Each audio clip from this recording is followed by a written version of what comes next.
Welcome to Between Two Pastries, a not-so-typical nutrition podcast. Nicole and Annie are licensed and registered dietitians. Join them as they discuss hot nutrition topics, challenge popular beliefs, and have a blast doing it. Here are your hosts, Nicole and Annie. Welcome to Between Two Pastries, everybody. This is Nicole. Hey everyone, it's Annie.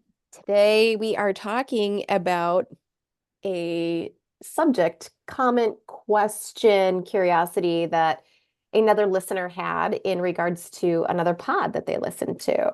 This It's listener, kind of interesting. it is very, it's definitely interesting. I think it's worth talking about because this is something that, Annie and I, we talk about these things an awful lot, but it's worth talking about it. So this particular listener was listening to another podcast called The Hidden Brain, and there was an interview there with I think he's a psychologist, right? Or even Psychiatrist. It's a doctor, yeah. Psychiatrist named Judson Brewer. He wrote a book called The Hunger Habit: Why We Eat When We're Not Hungry and How to Stop. So he said that, he was kind of like, while he started listening to the pod. And then, as it got a little bit deeper, he became a little bit more interested because they started touching more so on the concept about willpower and how willpower is not an effective way to address issues around eating in general. And that it can actually be more of a cause to resent is what I was thinking about. There it is. Nicole was taking about 10 minutes to try to figure out the word resent, and that was the word she was looking for when we were talking about this whole topic before going live, and now she nailed it. Like the most simplest little word, I swear. So yes, exactly. By forcing anything, you can become more resentful than around it. And then it becomes another way in which you're trying to control something around it. So yeah, and then can it lead to just beating yourselves up? Of course, all of that stuff.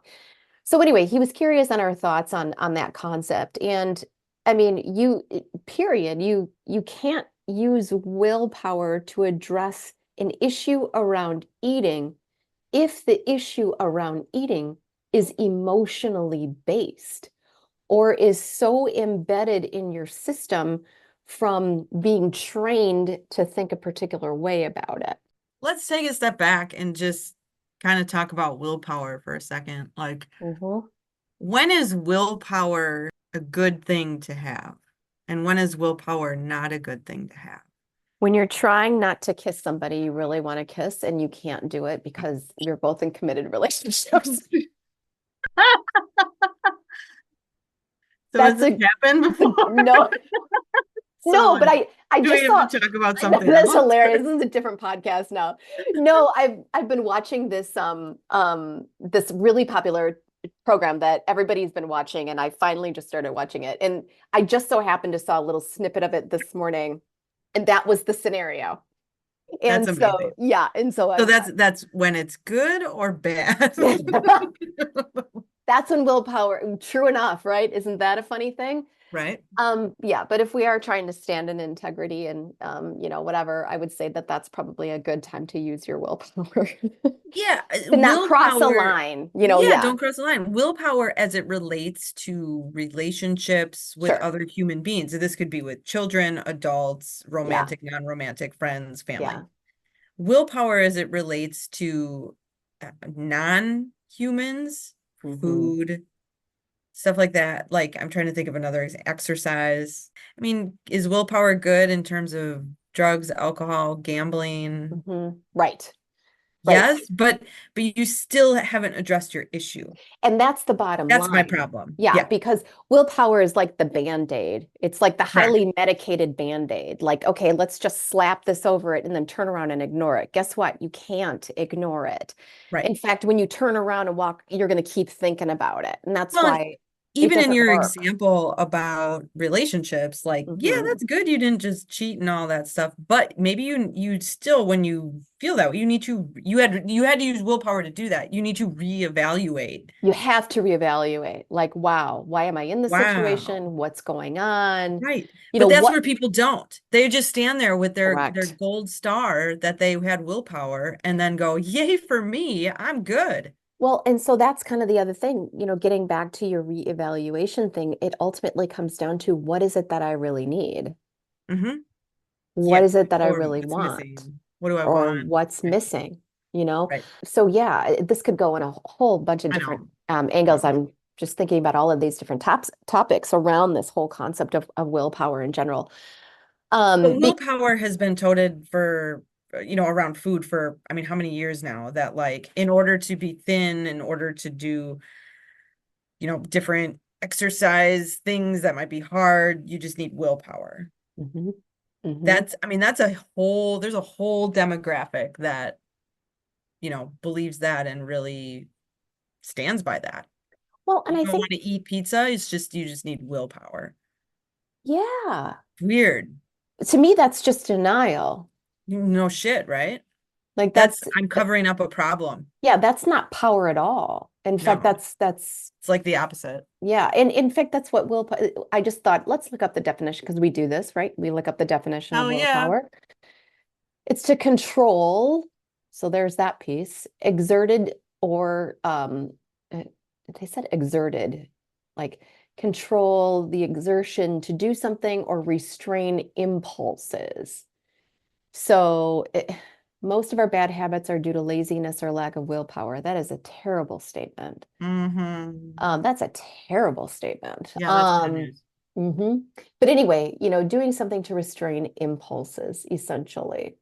Right, which in, the impulse to shoot a gun or something, yeah, like that's good. But again, we have to evaluate Hmm. why we have these impulses. So if you have impulses to eat a certain way, you need to evaluate why I want to eat this certain way. That's Is right. it emotionally related? Is it stress related? Is it familial? Is it, economical? Whatever. Mhm. There's lots of reasons we may want to eat a certain way or not eat a certain way.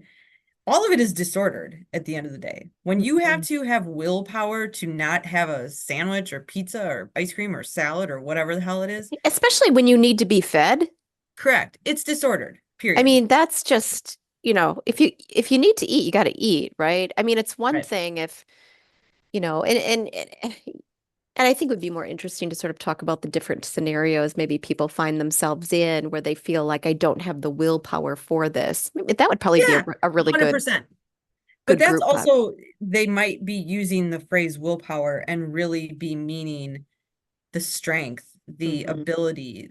Like sometimes I think willpower is often used as kind of like a catch-all phrase for, Hmm. Hmm. you know, something that people they've never had to do. And so therefore it must not be attainable physically or, you know, Hmm. by themselves with Yeah. their tangible self. So they need Well, willpower.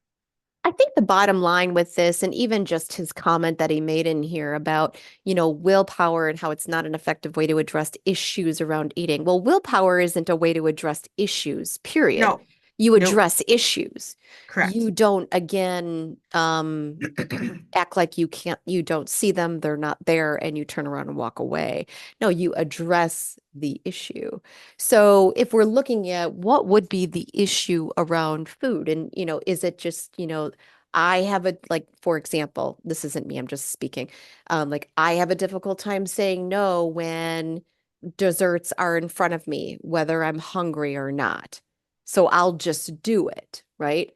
I don't want to necessarily say like that's an issue, but if it's creating mental stress for an individual, then maybe it's something to talk about, you know? Right. Um, let me Well, make, I guess I'm thinking of it too in terms of we have multiple diagnoses, but if we look at someone who carries a diagnosis of anorexia and yeah, someone who carries a diagnosis of binge eating disorder, yes, one of those diagnoses, they are claimed to have so much much willpower. willpower, right, for denying And themselves of life. correct. Hmm. And the other diagnosis is said to have no willpower at all, and therefore, you know, basically does the opposite, right? These are opposite disorders to the naked eye. They're not, but they're, ultimately looked at that way as one has willpower and one does not. When I'm working with both parties, the underlying issues are all exactly the same. Right. Yes, it's true. Yes. All exactly the same. And Exactly. the idea of willpower, unfortunately, is used to describe why they can or can't engage in their behaviors. Correct. It's not willpower. No, they it's are not. two different biological disorders. Correct. That depending on which you have, and there's a genetic predisposition, a biological predisposition, like all of this stuff goes into play. Willpower isn't like the precursor to either. You know what I mean? Like, but for whatever reason, well, they were able to lose all their weight, so they're anorexic because they had willpower. Or, well, they have no willpower, so they can't hold back. They do all of this eating, therefore they're a binger. Well, no, again, and I don't know if I'm making fully. I know it's hard, but like when I think about the treatment of, when we talk about CBT, the way I challenge both, there is no willpower involved. However, people on both sides feel like they're either having to give it up or use more of it. Correct. And yet they finally realize that willpower has nothing to do with anything. No. Once they kind of close their eyes and jump in, and we start a true CBT model, That's for correct. treatment. When we're going back to actually like dealing with, again, if we want to use the quote, issues around eating, I think it's important that we deal with the issues around eating. Yeah. Defining what is considered an issue, by the way, right? Correct. Because an issue to someone else may not be an issue to another person. Right. What is that issue? How are you defining issue?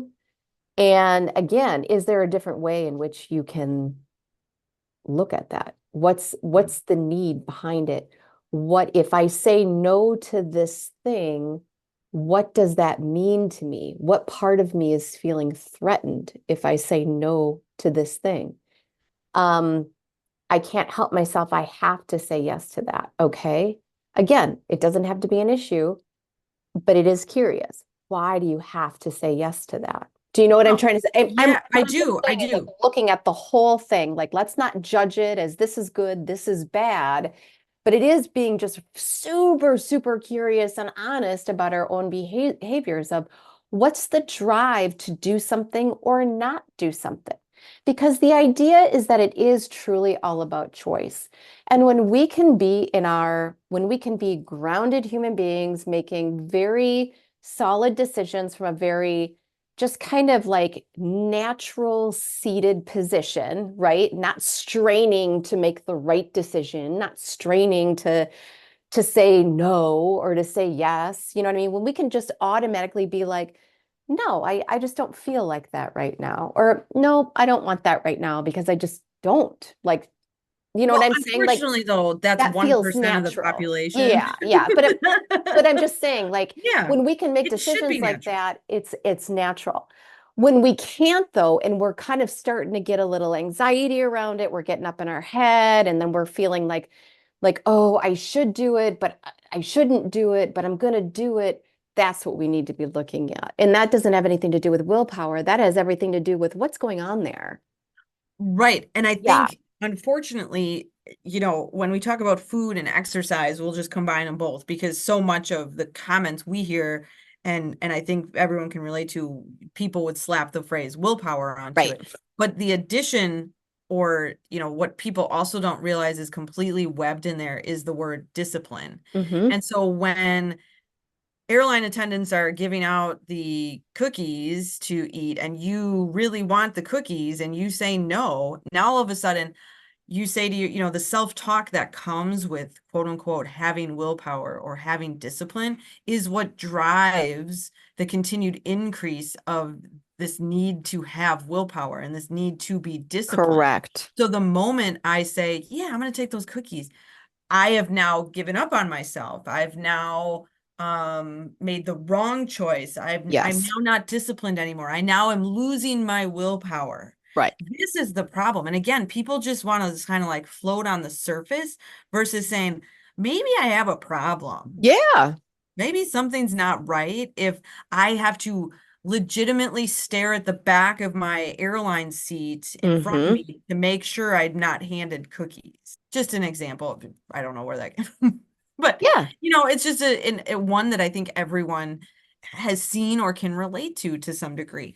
I think we see it at parties with, kids' birthday parties and having cake. Oh, I got to stand over here because the cake's over there. And if I go over there, I'm going to have a piece of cake. What's the problem here, people? Like the food is just sitting there. As I've always said, the food is doing nothing It wrong. literally does nothing wrong to anybody. It doesn't reach out. It doesn't beat you in the head. It doesn't Nope, trip you.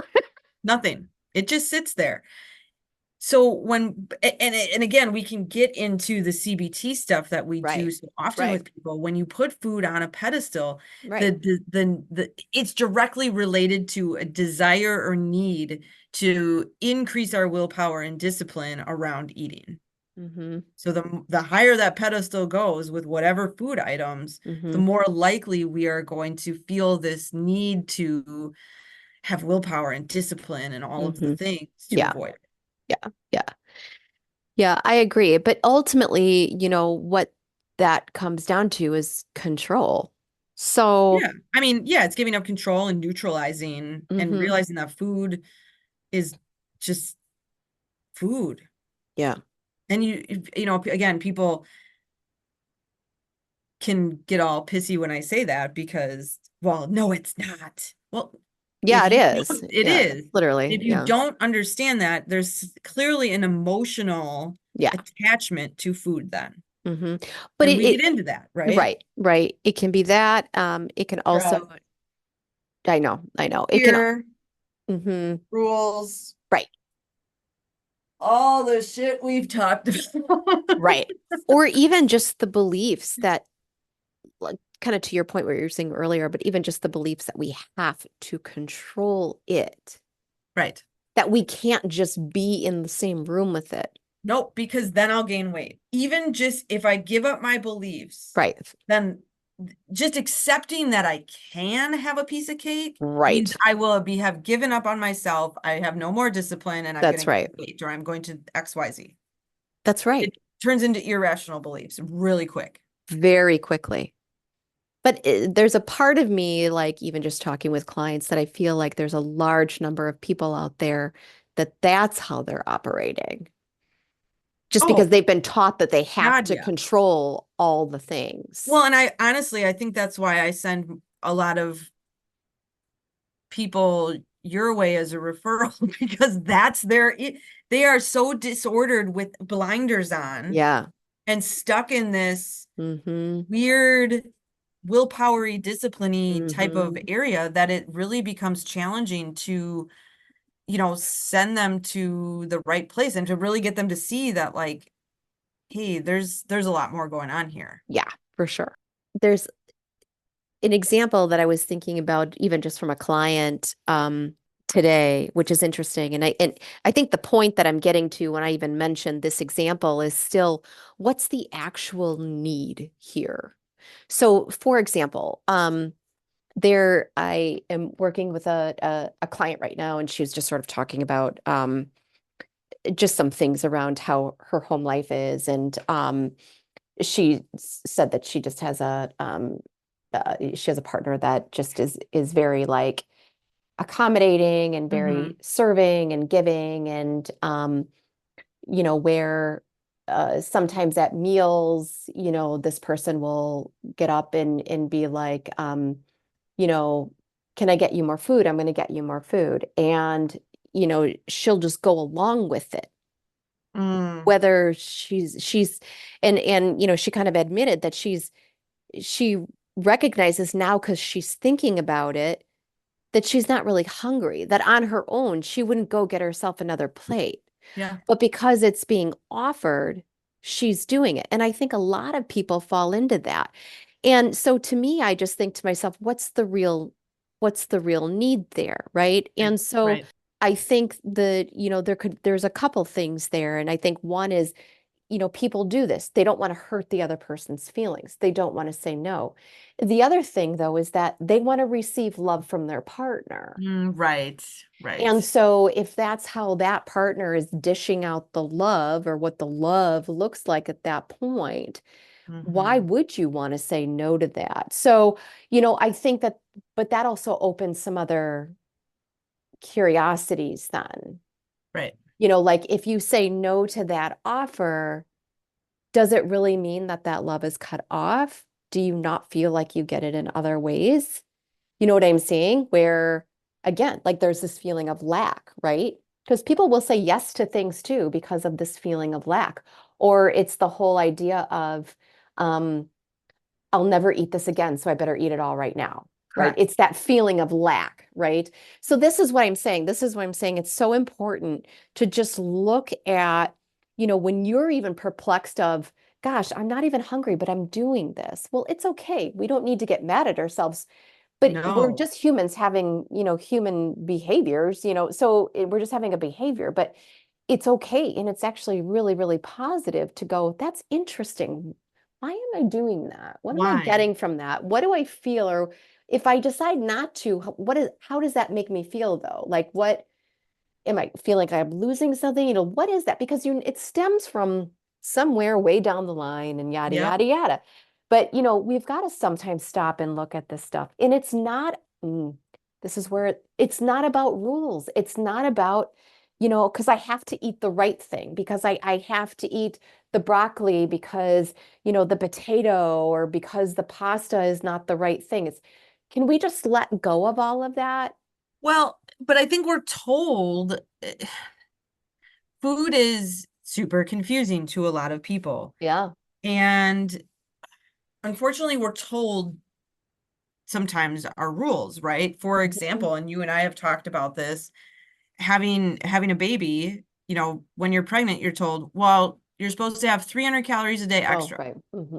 Well, when you're lactating, you're supposed to have, I don't know, I think I was 400 calories a day Yeah. extra. You can get really stuck on that. Like, did I have that? Did I not? Oh my God, I went to my doctor. I'm going to hear about it from my doctor next time because I went, I'm gaining weight too quick or this or that.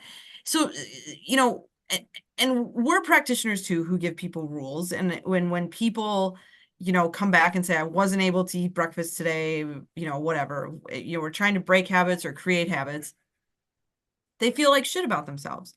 And it's really, it's frustrating as a a human, but also as a practitioner.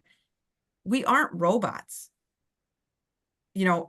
All of us ebb and flow, and everything is so very fluid. And I think everyone wants to just check box.